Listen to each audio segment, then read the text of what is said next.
Good evening, everyone. We are studying about the names of God, the nature of God. We're in the combined lesson 4 and 5. The last slide we were on Sunday was number 54, or name number 54, refuge. And we talked about that being a place to go for safety. We've got a few more pages to go through here to finish up this lesson.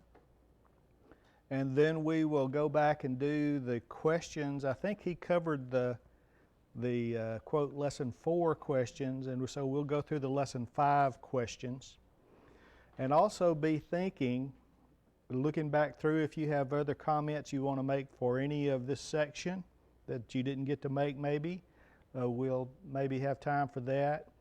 And also be thinking about what do you think you have picked up? What have you learned?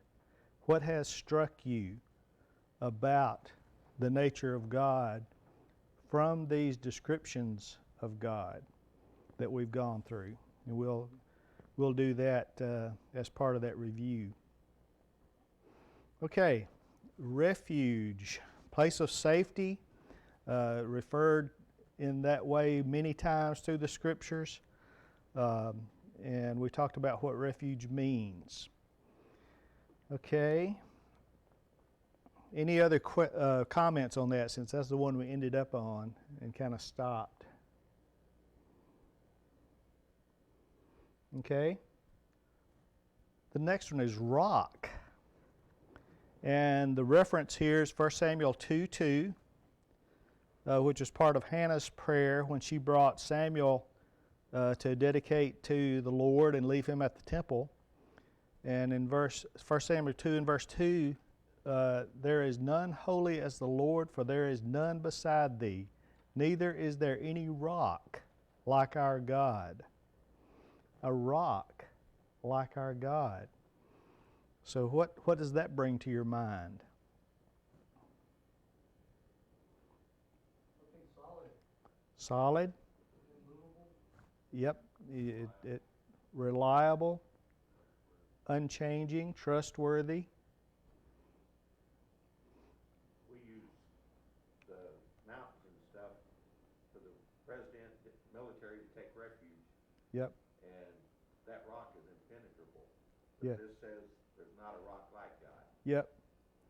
So, and so on the Westerns, if they're having gunfights, what's one of their favorite places to get? In the rock. Behind a what? Behind a rock, because that strength, it's hard, it's protection, it's reliable. You're not going to shoot a bullet through a sizable rock. So it's protection, it's strength, dependability. He is immovable and eternal. He's always there. You can base your faith on that rock. You can base your beliefs on that rock. You can put your trust in that rock because He is always going to be there. Okay, any other thoughts on that one? All right, Savior. Isaiah 45:21. Tell ye and bring them near, yea, let them take counsel together, who hath declared this from ancient time?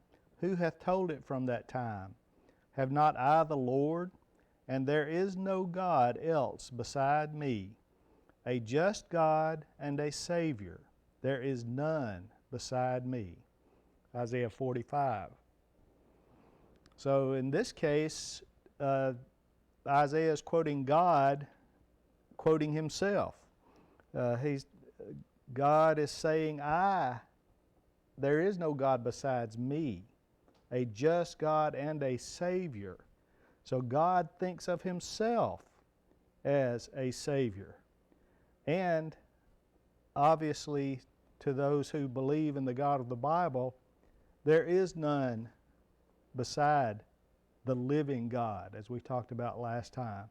He is the only living God. God reminds the people that He is their Savior, the only true God. He had proved it many times. He had delivered them from bondage. He was their deliverer. He was their Savior. Where would they be as a people without Him? Jack? Well, about this time of Isaiah's writing, the 10 tribes have been carried off into captivity. And they needed a Savior, and they kept turning to their idols, their false gods. And God has reminded them here that turn to me. Yep. You know, it's hard for us to look back and read their story, and it seems hard for us to believe that they would, after being that close to God and His works, to basically put Him aside or forget about Him what seems so quickly. But are we beyond doing the same thing ourselves? Of course we're not. Of course we're not. We know those stories too, don't we? We know a lot more than they knew. And still, sometimes we choose to leave God behind and go do our own thing, whether it's what God wants us to do or not. It's the same principle. Okay, we talked about this passage last time in the context of the keeper, and we did go ahead and talk about this idea of the shade in that same passage. And we talked about that being, shade being giving a sense of comfort, of relief. The next verse talks about it being in terms of protection from the sun beating down. So He provides a shade, a place of comfort and rest for us. Any more on that? Carlos, when Mom and I went to the park, they were one of the, maybe it was at the Creation Museum, they were talking about what would you want in the desert if you were wandering around for 40 years. You would want shade.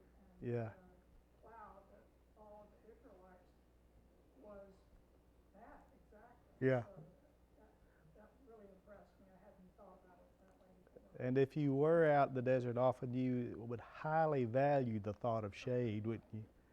And remember the story after, when Jonah finally went and preached to Nineveh, and he came back out to see what would happen, and God caused a gourd, I think it was, to grow up like overnight, and it provided him shade. And Jonah enjoyed that. And then God caused a worm to come down and kill the gourd, and he lost his shade. And what was Jonah's response? Oh, it's just awful. I'm just going to die. And what had he lost? The only thing that he had lost was what? Shade. So I thought of that too as I was reading about this, that shade was of value. And in that case, like as Billy said, he's ready to die. He lost his shade. Getting things out of perspective. Okay. Shepherd. Psalm 23, the famous passage, "The Lord is my shepherd, I shall not want." So in what ways is God a shepherd to us? What does a shepherd provide for the flock, for the sheep? That's it in a word, everything. And that includes some things such as? David killed a bear and a lion All right, so protection from enemies, from predators. That shepherd is there to protect that flock. What else? Food. The shepherd leads them to pasture, to grass, to food, where they can be filled. What else? Getting too close to the edge, yeah, keeping them safe from dangers. And goes hunting for them should they get lost. Good point.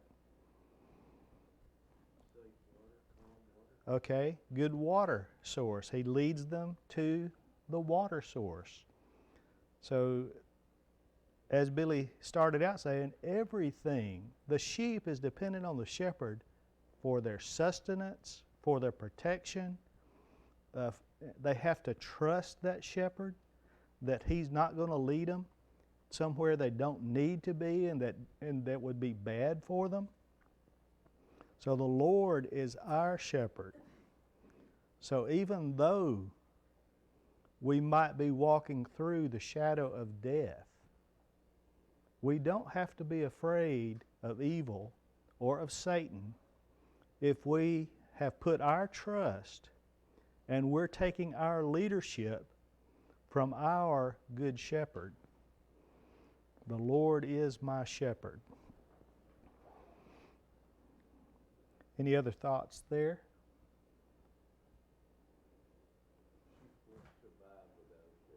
The sheep won't survive. That's what it comes down to if they don't have that protection and sources of food and water, etc.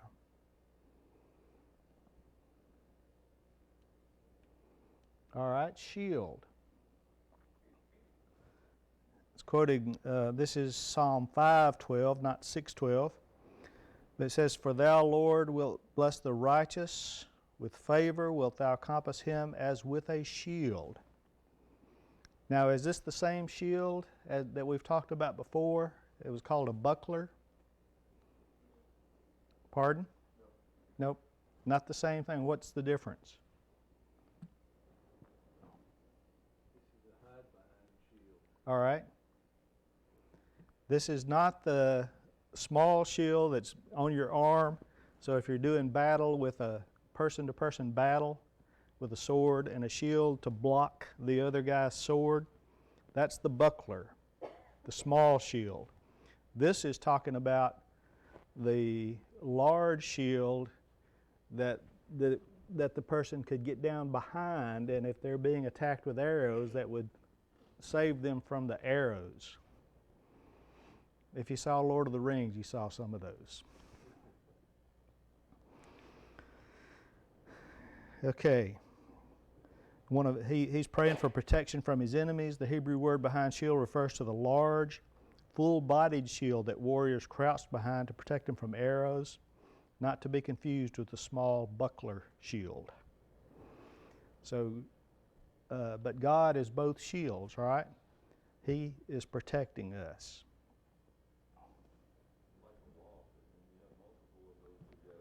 Yeah. Yeah. And in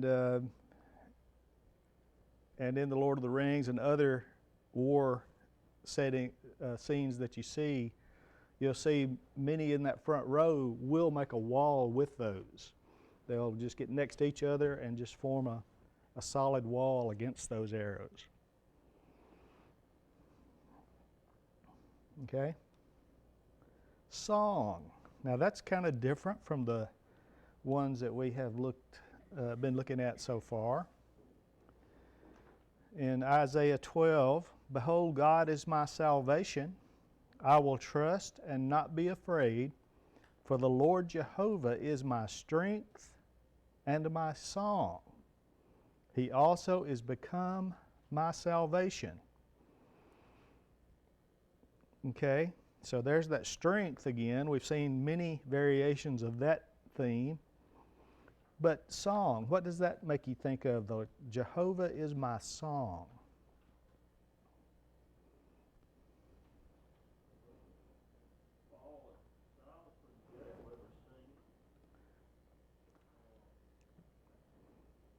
And why were they singing?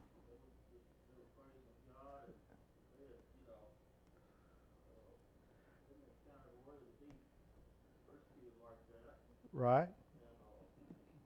A-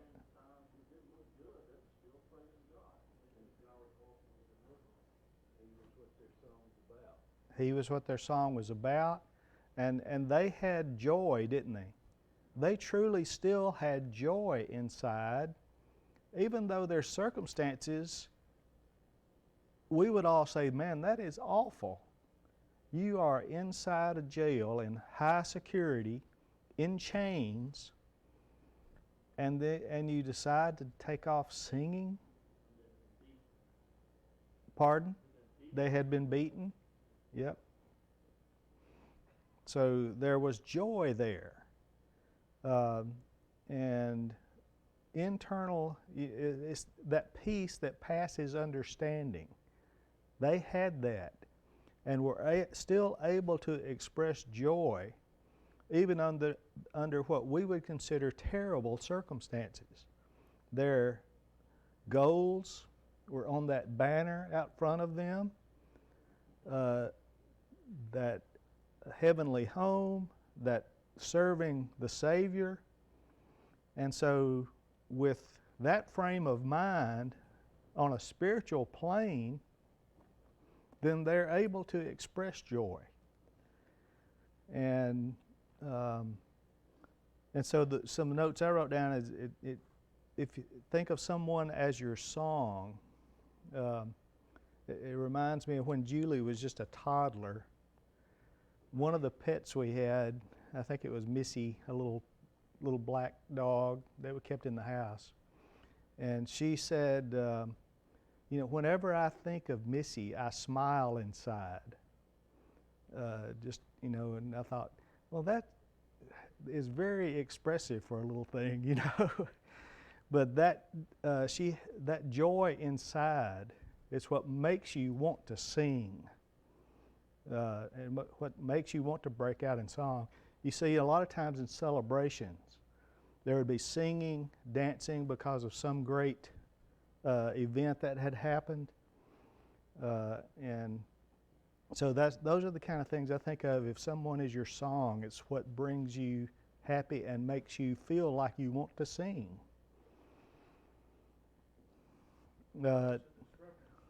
Yep. Exodus 15, about the song. Exodus 14 is when Pharaoh is drowned and his army, Red Sea's closed over. And the Israelites are safe, looking on Right. the threat that they feared is gone. Yep. Yep. And so that filled them with joy and relief and happiness. And they sang a song, Song of Moses, they call it. And then the note here at the bottom, it talks about some of the phrases used. I will praise thee with joy, praise the Lord, sing unto the Lord, cry out and shout. So all of those are ideas of expressing joy and contentment and peace and praise. Okay, any other thoughts on that one? All right, here's strength again. All right, the Lord is my strength and song, and He has become my salvation. He is my God, and I will prepare Him an habitation, my Father's God, and I will exalt Him, my strength and song. So we've talked about terms like might, the rock idea we just talked about. The Lord is my strength. And he's got a statement there at the end of that little box paragraph. There is no shortage of power in the God we serve. In Isaiah 40, it's the passage that says, "Those who wait for the Lord will gain new strength. They will mount up with wings like eagles. They will run and not get tired. They will walk and not become weary." They'll have a never-ending source of strength that doesn't dry up. It's always there as a source of power and strength. It,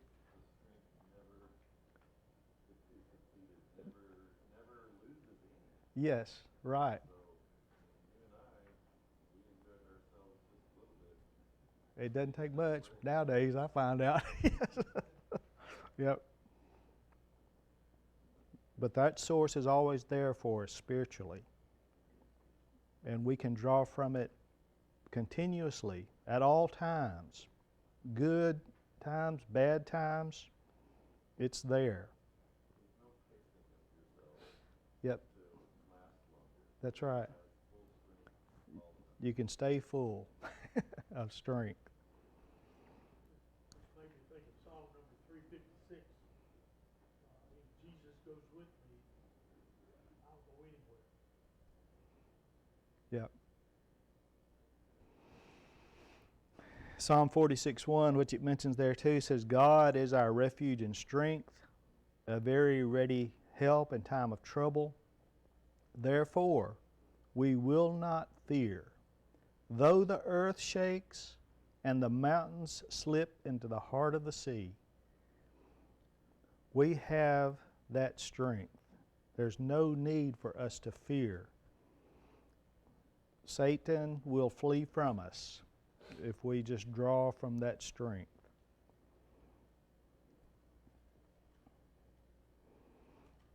Okay? All right, strong tower. Proverbs 18, "The name of the Lord is a strong tower. The righteous runneth into it and is safe." So that verse expresses it pretty well there. It's a safe place. It's a place you can run to for shelter, refuge, strength, safety.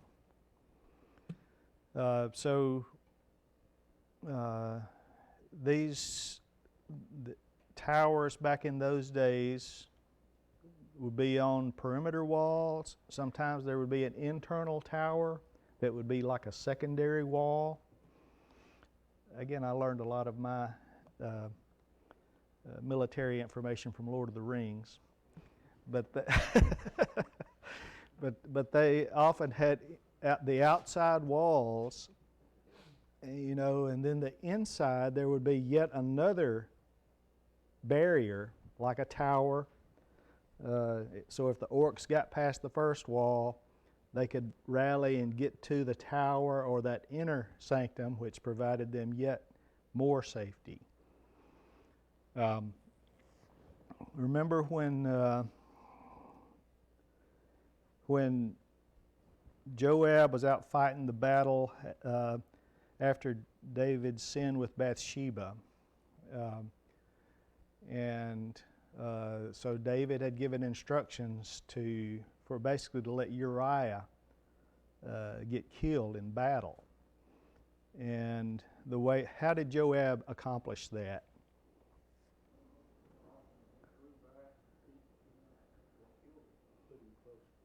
Okay, they approached the wall, and then the other men drew back, and so they were able, with their advantage point from up on that wall or tower, they were able to kill them.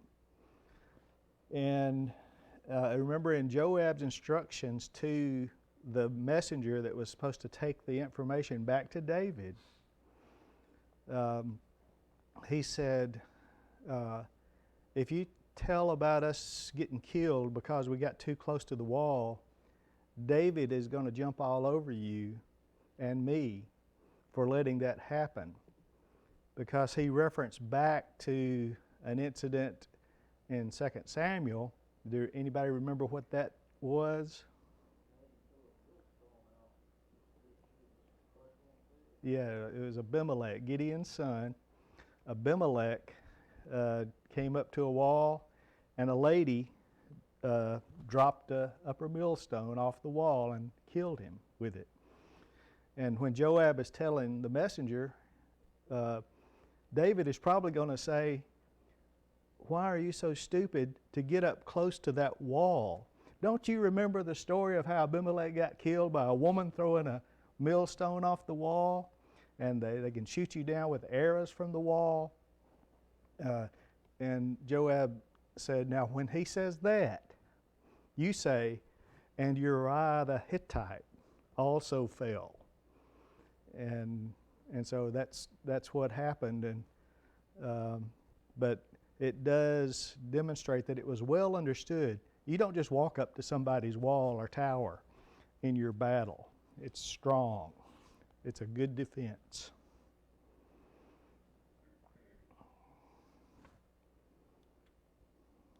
Okay? Another good defense is a wall of fire. In Zechariah 2, this is the only time this description is used, but it says, "For I, saith the Lord, will be unto her a wall of fire," talking about Jerusalem, "round about, and will be the glory in the midst of her." So what was the Lord saying, implying when he said, "I will be a wall of fire around it, around Jerusalem"?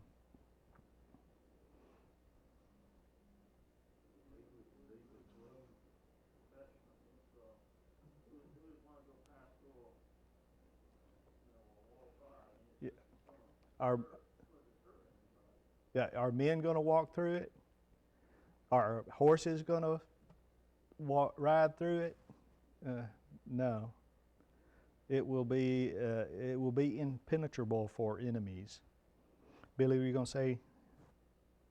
He was going to be between Jerusalem. That's right. Yeah. He is the wall of fire, and as we see from many stories, especially those in the Old Testament. The Lord's host is often described as like chariots of fire. And, fire's associated with that army a lot. Right. And remember, God showed himself as his leading the children of Israel as a pillar of fire in the night.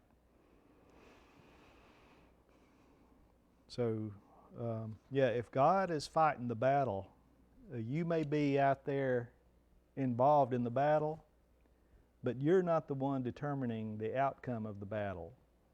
And you're not the one that's causing you to go through these battles and not lose a single person in the battle. Remember when they fought against, was it Ai?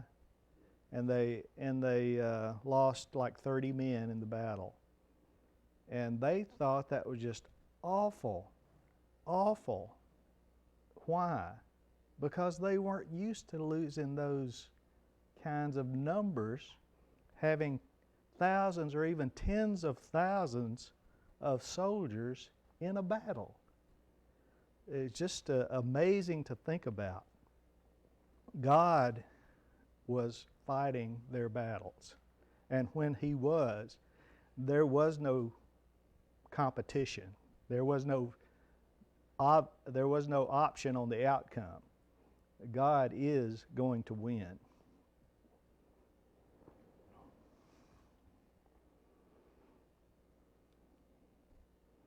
Okay, and the last one he's got in this that's in this section is Yahweh. We've talked about that. It is the same word as Jehovah. See, I am that I am. That's back number 34 from Exodus 3:14. And this is when Moses has asked God, "Who shall I say sent me?" If I go to these Hebrews, they don't really know me. And I'm a nobody to them, who will I say sent me? And he said, say, I am that I am. Tell them that I am has sent you. Now that, in that phrase right there is not actually the Yahweh term or the tetragram. That is I am. It's the words, the Hebrew words for that. I am, I exist. But in the following sentence, he said, tell them that I am has sent me to you. God also said to Moses in verse 15 of Exodus 3, God also said to Moses, say to the Israelites, Yahweh, the God of your fathers, the God of Abraham, the God of Isaac, and the God of Jacob, has sent me to you. This is my name forever, and this is how I am to be remembered in every generation. So in those two verses, 14 and 15 of Exodus 3, he really gives him two things to tell them. He said, tell them that I am has sent you, and tell them that Yahweh, the God of Abraham, Isaac, and Jacob, has sent you. Okay, and of course we talked about the tetragram last week. Jehovah or Yahweh, really just two transliterations of that same tetragram. Four Hebrew letters representing the name of God. All right, any thoughts or comments, Jack? All the names listed 64 here. The best one for me is Father. During the Old Testament, people followed Jehovah God, but they also followed the Baals. And you had to have a different name to know which one you were talking about. But I have on earth, I had one father, 2-year-olds or 3-year-olds, what's his name? Dead. And I don't have to differentiate one God to another. Father. Yep. Good thought. Any other comments before we kind of start looking at the review?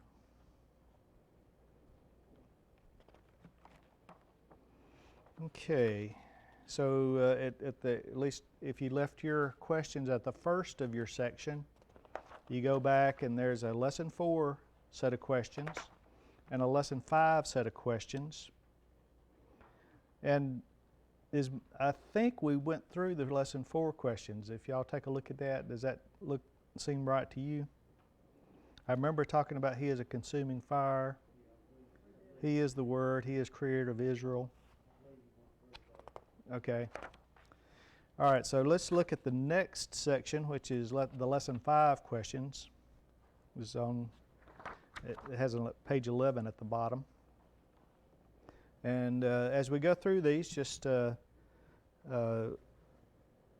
pause for the answer or the fill in the blanks, and y'all just fill in a word. So David frequently referred to God with this name. What did you get from those? Deliverer. That's the one I got. Did anyone get any others? So David was often delivered from a different fate. Going through these passages, 1 Samuel 18, that's where Saul tried to pin David to the wall, and of course he missed, and David got away. That happened twice. Was that by accident, you think? That Saul just had a bad day? I think the Lord was delivering him. In chapter 19, this is where he was warned by Michal that Saul was going to be closing in, so if he wanted to get out, he had to leave now. And so he went down through a window to escape. So again, he escaped with God's help. In, let's see, 23 is where Saul kind of had him pinned up. It looked like he had him trapped. and all of a sudden Saul gets news that the Philistines have invaded, so he's got to leave right then to go defend the kingdom. So again, David is delivered from Saul. So David often uses the thought that God is his deliverer. Yes? When we're looking at these passages, the question kind of confused me a little bit. Uh-huh. In these three passages, David never refers to God That's right. at all. Yeah. So I guess there's an implication on us, like you just did. Yeah. I didn't catch it the way you did, so I appreciate your perspective on that. Yeah, I think that None of these passages use the word deliverer. That's right. refer to God.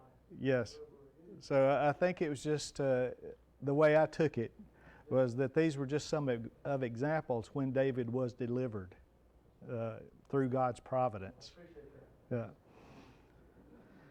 All right, number 2, and what many believe is the oldest psalm, how does the name dwelling place fit in Psalm 90 and verse 1? Okay. How does it apply to us? Part of that. Yes. Okay, thank you. He's delivered us from our sin, Mm-hmm. which of course is the ultimate deliverance. Right.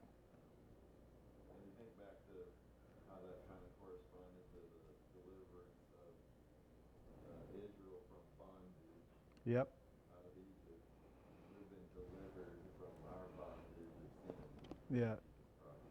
Yeah. And so can we call God our deliverer? Sure, and we should. And in much the same way that David used it. So David is applying it to his life, the many things that God had worked through him. But God is our deliverer in a very similar way.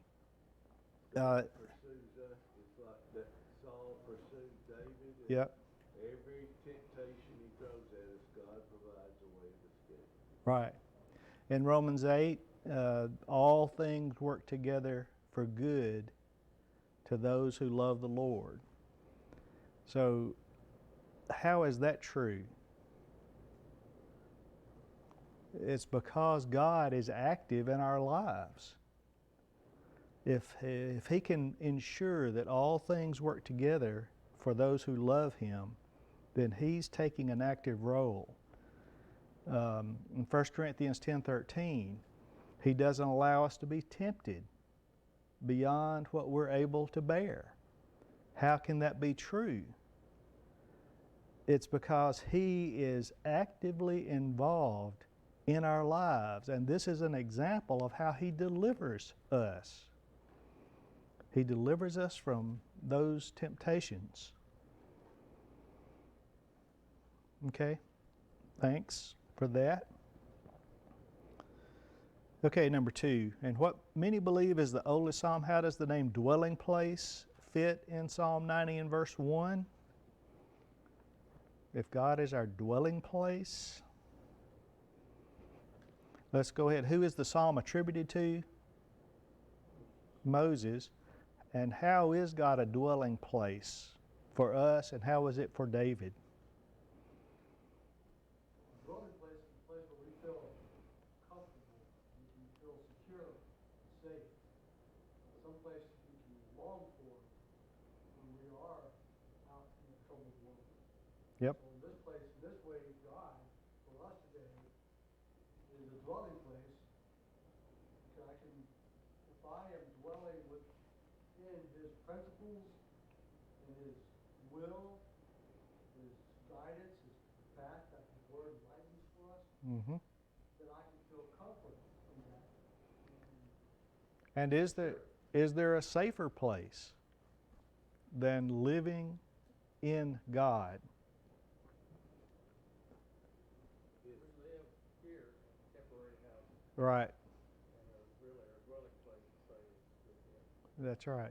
Yep. And if Moses wrote this psalm, he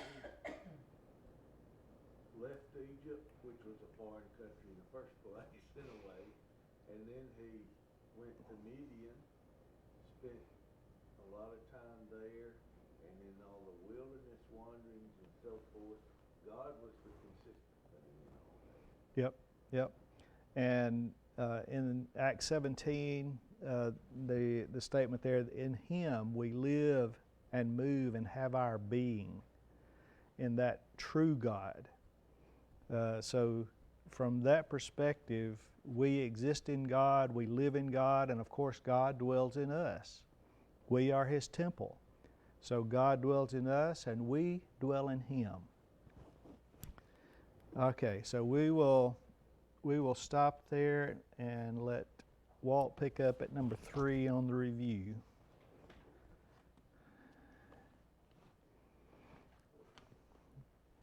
The mission is his if he chooses